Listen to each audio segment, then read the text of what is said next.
Welcome to Modus Cafe.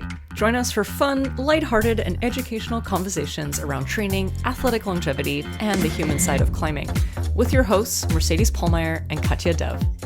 All right. So in today's podcast, we are going to talk about fear, but we're not going to talk about fear in all of the things that you normally hear about fear in climbing. We're going to be talking about fear in relationship to your confidence. And what's really cool is that Katja has been doing a lot of deep diving and research into fear. And she just completed a course, and I'm really excited to learn so much more about fear from her. And she's been doing some really great things in the Stronger Together group. So today she's going to be sharing some of these really interesting perspectives and some tips on how to deal with fear. Katja, hello. Hello. Hi. Hi. So when we're talking about fear, or when you think about fear and when you work with your clients on fear, like what are we actually talking about? Yeah, it's a really big topic, and hopefully we can, hit some aspects that are commonly not talked about, especially in climbing. But some things I like to talk about when it comes to fear. Let me see if I can make this short for this podcast. The first thing is that's actually really important for me to share before we talk about fear and confidence, because the way I like to talk about fear is, as you said, in relation to confidence, because it's kind of, to me, the antidote to fear. I want to say that fear is very healthy. If there's one message that anybody's taking away from this podcast today, I want people to realize that it's okay to be afraid. In fact, it's really important for us to be afraid. There's nothing wrong with fear itself. It's sometimes how we handle fear and how we deal with it is, I don't want to call it a problem, but I think that can hold us back from doing the things that we want to do. That's also really important to realize. We are the ones who are making these decisions. We are the ones who decide what we want to do. And we're actually also the ones that decide that we don't want to do these things because of fear. And we do that subconsciously. But it's so important for me to say that fear is really healthy and that it's okay to be afraid, because I do think that sometimes in the climbing community, well, I said sometimes, I think, at least from what I see, a lot of times in the climbing community, we have this idea of bravery, and we celebrate bravery. And it's wonderful when people are brave. But I think it sends this signal that we have to be brave, or that we have to be bold and have to do these things, like Alex Honnold, really managing his fear really well. I actually use him as an example a lot of times. I actually don't think he's as bold as people think. I think he's very calculated. And that's the message I want to send to people. I really think I took this fear course, and I really love helping people work with their fear. That's why I'm here, right? That's my coaching that I love to do. However, I'm so proud of people for taking the first step and saying, I don't want to do something because I'm afraid. Like, even just realizing they're afraid, that's the first step. And the second step is that climbing is inherently dangerous. So I just did this coaching call on our community, Stronger Together. And I think one of the members had kind of a tender moment when she told me the story in this way that she made fun of herself in a deprecating way. How she didn't want to step on that ledge because it seemed slippery and she's really afraid of trying. And I told her that I am proud of her for not just doing the thing out of, for the sake of not appearing to be weak or fearful. I really congratulate her for listening to herself and not putting herself into that situation that maybe could have been dangerous. Now, I wasn't there. I don't know if it was dangerous, but it's really important for us to realize climbing is a dangerous sport. So when we are afraid, the first thing what we want to do is we want to assess. We want to assess to make sure, is the situation that we're in actually safe? And now it's obviously not black or white. It's a continuum. It's a gray spectrum. So we have to assess, what is the risk? And are we willing to take that risk? And once we've done these two things, then we can work on our fear. So the way I like to work on fear is to welcome it and kind of like bringing along onto this journey to have it be as this checkpoint that does keep us safe. You know, I've done a lot of things myself that are dangerous. And I feel like I've done a lot of things with my fear. This is actually one way of how I got into this fear coaching is that throughout my life, and this could be, I don't want to digress, but people have always told me that they think I'm not afraid. They're like, Katya, you just don't seem afraid. When on the inside, I feel like I'm always afraid. And people would tell me, Katya, you seem so confident. And I would always be like, well, I think I'm just so not confident that it makes me confident because I'm not afraid of failing because I feel like I'm already a failure. I mean, this is maybe an extreme statement, but it was just I just realized over the years, I realized why people said this. And that is because I think I learned that I'm just able to do things with my fear. I bring it along. And I feel like fear has also kept me safe, in many situations. And I think it's important to listen to it. And I also want to give people this one other nugget on their way, which is think about this. Let's say you're on a climb specifically, and you are just really afraid to do something. And how do you think you're going to perform if you're really afraid? If you're really afraid, chances are good you're not going to perform well either. So then it makes the likelihood of you falling even higher. So what it's really important is, I like to call this the balloon. When we talk about fear of falling specifically in climbing, you can apply this to other aspects of fear, although I'll share with you how I like to work on fear. But specifically for the fear of falling, which is a unique fear that we have in climbing, it's important to work on our comfort zone like a balloon. And what that means is, for people watching, what we want to do is we want to kind of go into the discomfort zone. But so we want to stretch that balloon slightly so it doesn't pop. That's what's important. If we can stretch that balloon slightly, but then get back into our comfort zone to train our nervous system to realize that this uncomfortable zone was actually fine. But the problem is we really have to have that uncomfortable zone be fine. If we push ourselves so far that this uncomfortable zone turns into like this big fear, the balloon is going to pop. And now we made the situation worse because the fight or flight system kicked in. And as soon as the fight or flight system kicked in, I mean, most of us who know what it feels like when it kicks in, we can't think straight. We can barely breathe. Like, our bodily functions really take over our mind. And that's a really difficult place to be in terms of performance. It's really hard to perform. And often it makes whatever we were afraid of worse. Let's say the fear of climbing, if people just push themselves to a degree that they were so uncomfortable, is actually probably going to make it worse. So the idea is to stretch the balloon really, really gently and come back down. To give a practical example that I like to give some clients is either for bouldering or for climbing on ropes would literally be like, fall in your comfort zone. Just even try that. That could be for bouldering, literally falling on the first move, or, falling at the bowl to where you're not actually falling.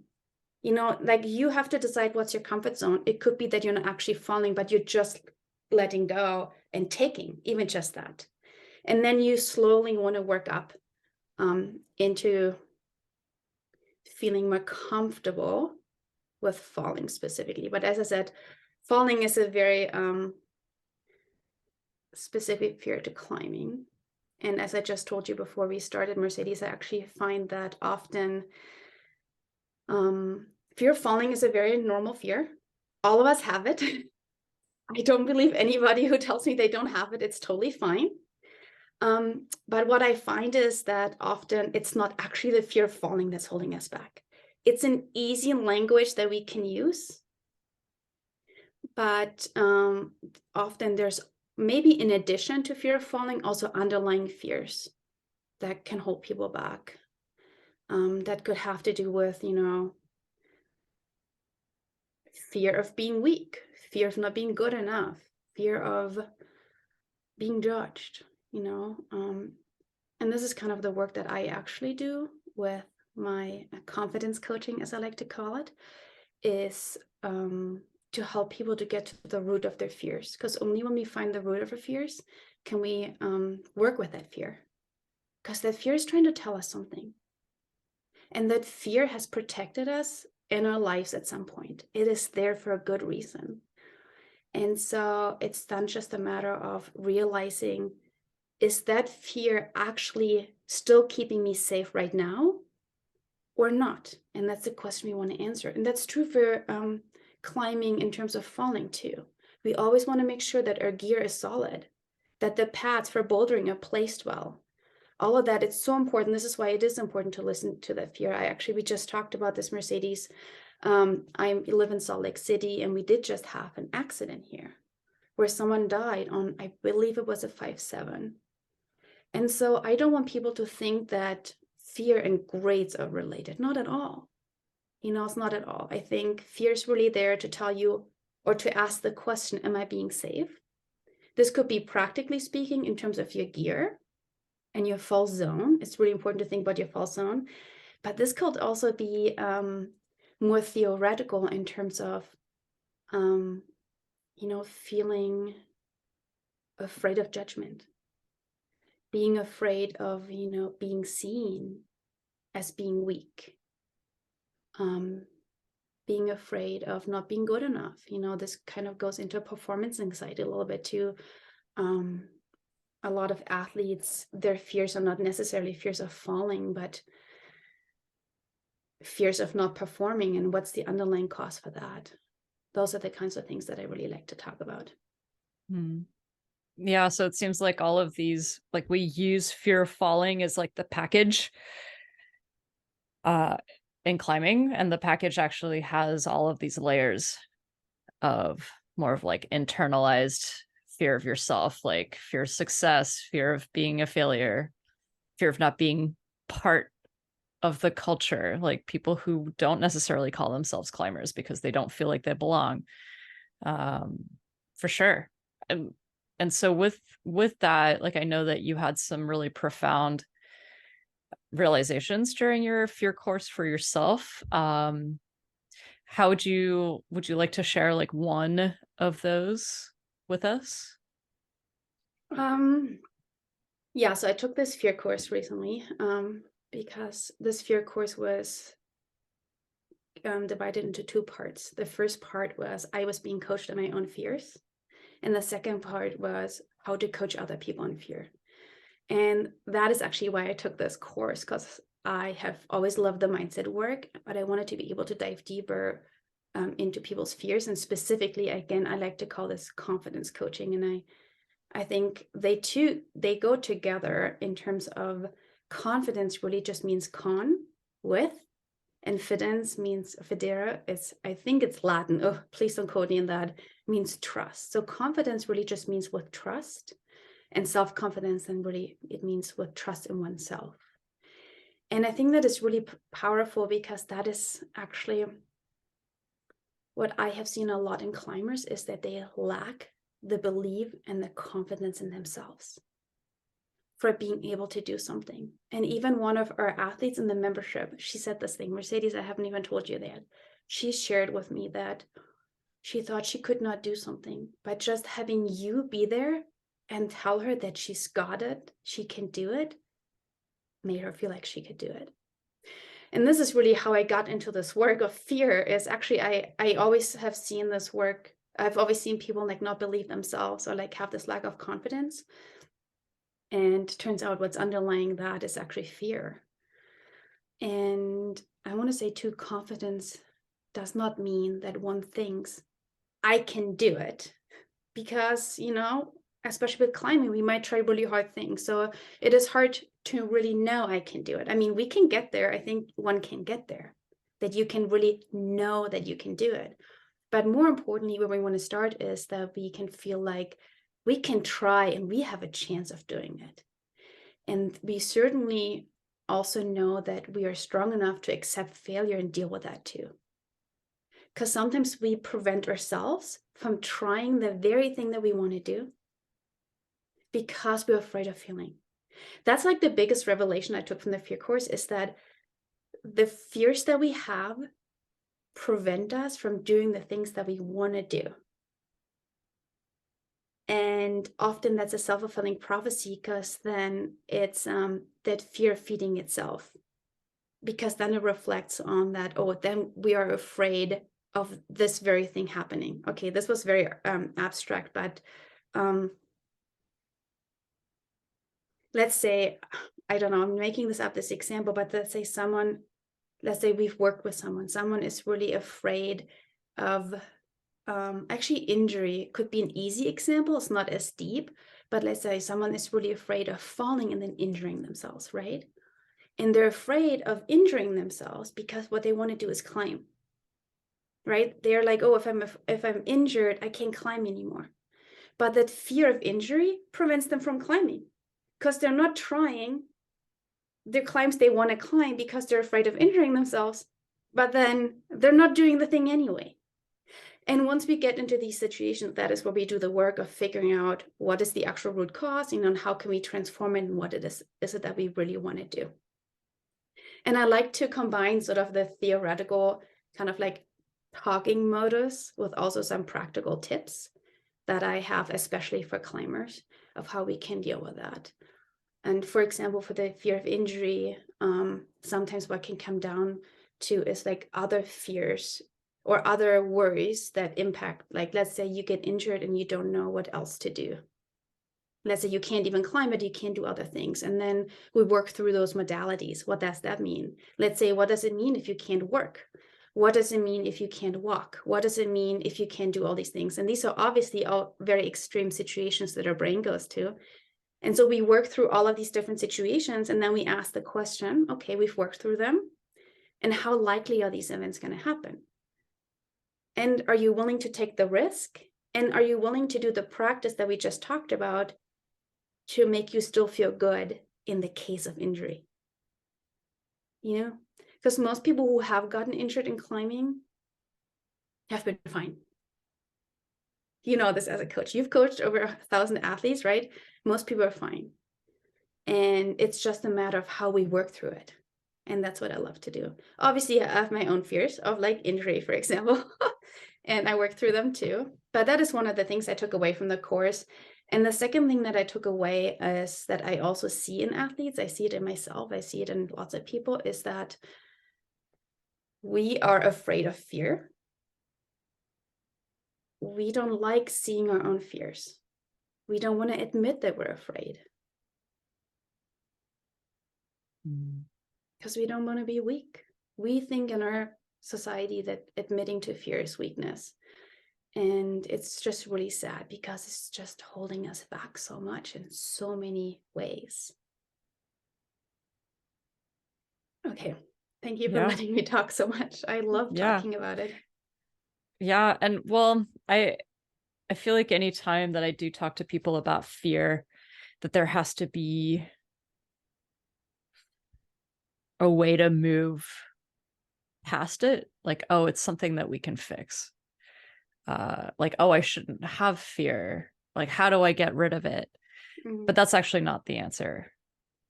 So what is the answer, Katya? Can you share maybe one or two tips on like what is it that we're actually trying to do?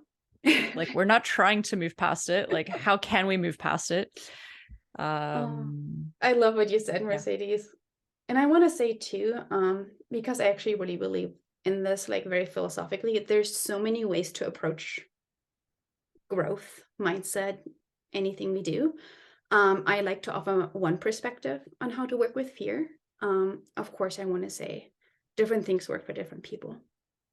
So if this resonates with you, talk to me about it, message me. If this does not resonate with you, that's great. Maybe you're finding your own ways of dealing with fear. That's everybody's personal journey. I just want to say that before I share my number one tip on what to do with fear.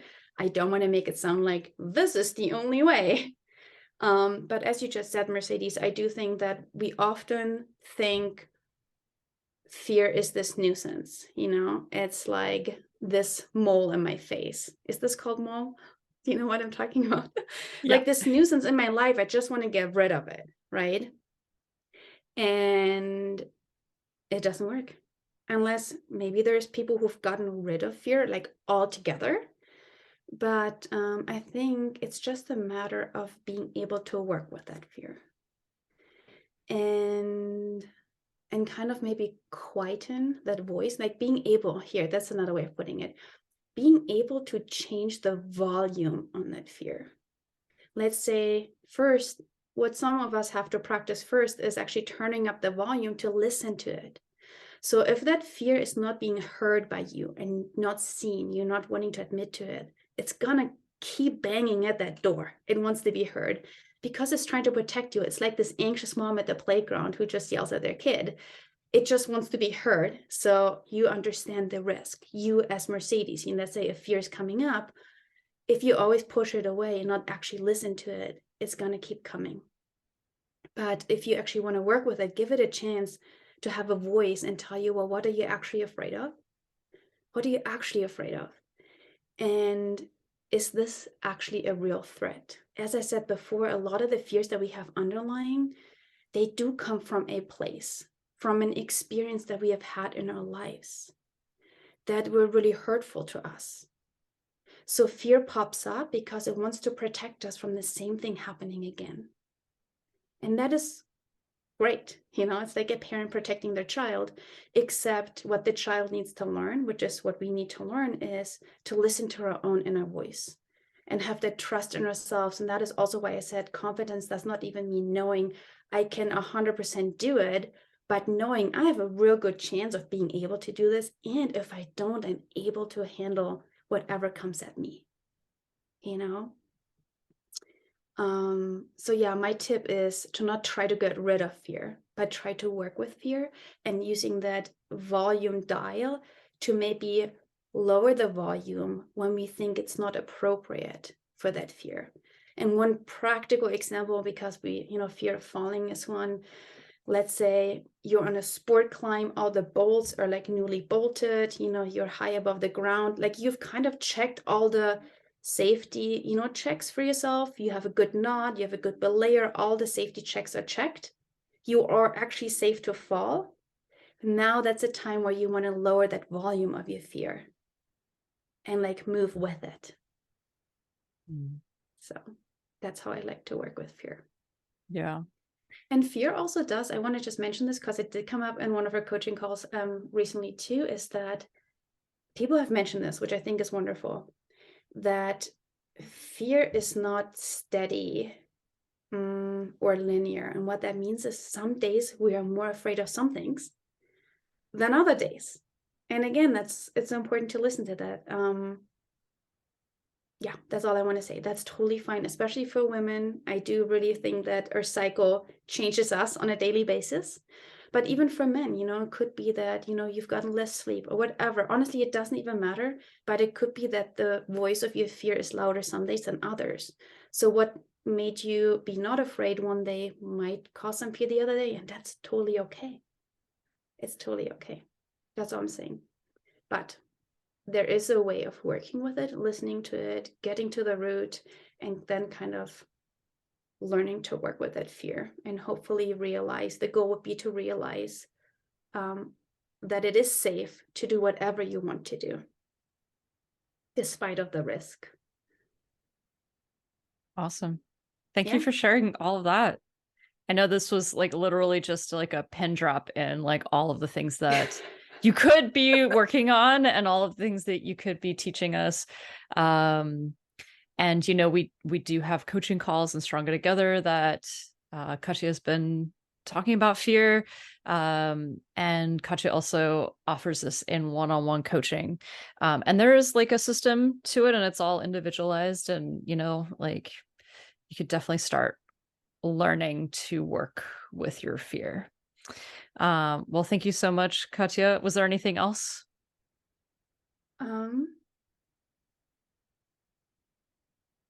I think that's it. I think maybe before we started this podcast, I didn't want to do this podcast today because I thought I couldn't talk about it in just, a brief format. So maybe we can do another one. I really just want to share again, I've mentioned before how trying to really get to what fear is causing you to not want to try a certain climb, that it might not be fear of falling. I actually did have a athlete recently who we worked on, and specifically mindset, because she could tell her mindset was holding her back, more so than her strength or skill. And the first call that we had was all about fear of falling, because again, most people think it's fear of falling, and we talked about that. But I also, offered the opportunity that there might be other things going on. The second call, we talked about other fears that came up right away, that were not fear of falling. Because what I do too is I give people homework to do. And based on the homework that our athlete did, we identified, well, actually, there's something else going on. And we talked about that. And it was kind of amazing, actually. I mean, different people work with fear differently, but then she ended up sending the hardest grade she'd ever sent that day after we had a second call, which is what kept her from trying hard, was some of the fears that were coming up. And I don't know. I mean, I guess I'm not saying that I have the magic formula. I actually really believe that all I do is I'm just this canvas for people to explore themselves. That's all I do as a coach. I just ask questions. I don't even I do give homework, but more so for people to, listen and learn for themselves. And it was kind of amazing to see that. And I think that's the last thing I wanted people to say, is to encourage them to think about maybe what are some other fears holding them back. Because once you identify them, you might be able to work on them and do the things you want to do. Okay. And we'll do another podcast on this at some point where we talk about other fears, if you want to. That sounds great. Maybe we'll do listener questions. I would love that. Oh, that's a great idea. Yeah, that is a good idea. Great. All right. Thanks so much, Katja. And we will check back in with everyone else very soon. Thank you. Bye. Bye, everybody.